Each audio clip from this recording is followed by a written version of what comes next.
Hi everyone, this is Shotzi78 for the Rough Cuts on Sunday. I hope you all had a great week. Today I'm going to be reviewing a film that I actually saw at South by Southwest in, I think it was March. It's been a while.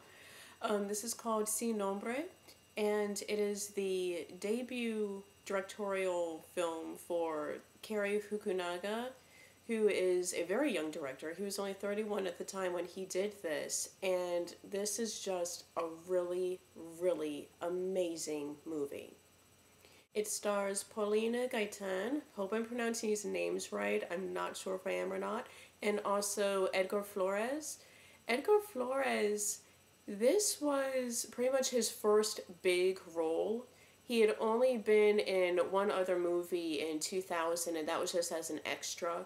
He actually came out to an open casting call, and a lot of people were kind of, anxious, or not anxious, but they were like taken aback by him being cast in this role, because the story involves a Mexican gang member and a Honduran girl, and Édgar Flores is a Honduran man in real life, and the young woman who plays the lead role for the lady, Paulina Gaitan, she is a Mexican actress playing a Honduran girl. So they are pretty much reversed. So some people were kind of, they didn't care much for that.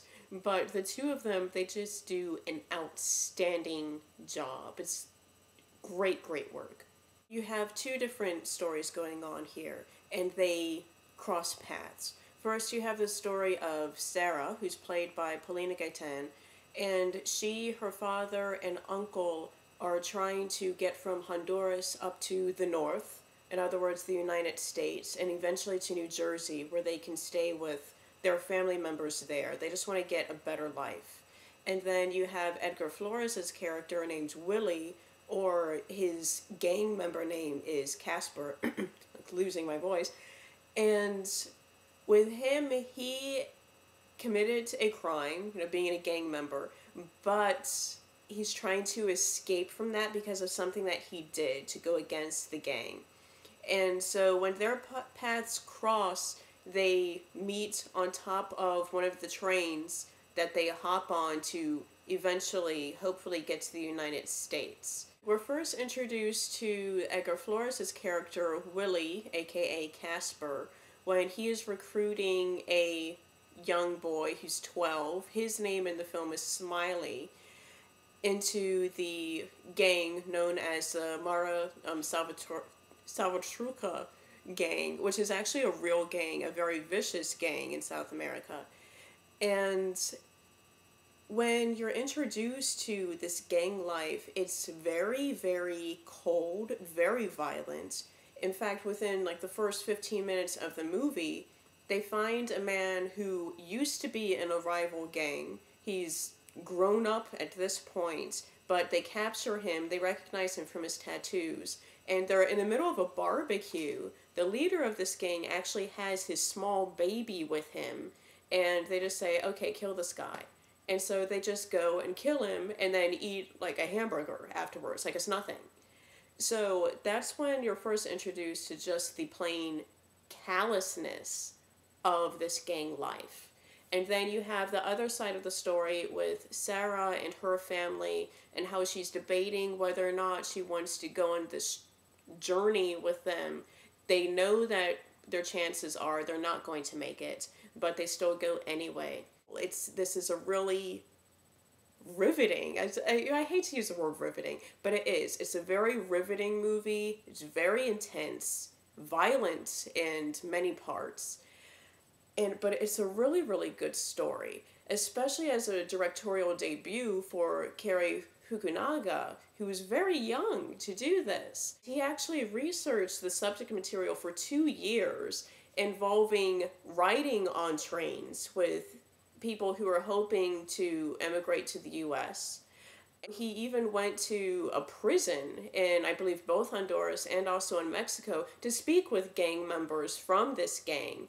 And they helped him with the script to tell him if the dialogue sounded genuine or not. Adriano Goldman did the cinematography for the movie, and he shot it on 35 millimeter film as opposed to high definition, so you get the real true richness of the countryside. And so you have this mixture of beauty with just gruesome, raw violence that's very real. It happens all the time. In an interview with Cary Fukunaga, he actually said that he was inspired to make this movie based on what happened here in Texas, and I think it was 2003, when an abandoned truck was found and it had 80 immigrants who were just stuffed inside of this truck, 19 of which died in there just from suffocation, starvation, heat. And so that inspired him to make this movie.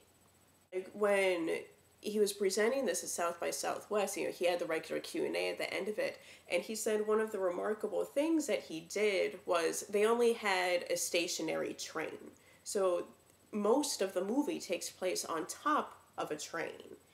And what we see isn't a train at all that the people are on. It's actually trucks with false tops on them to look like a train. So it's really, really great how he did that.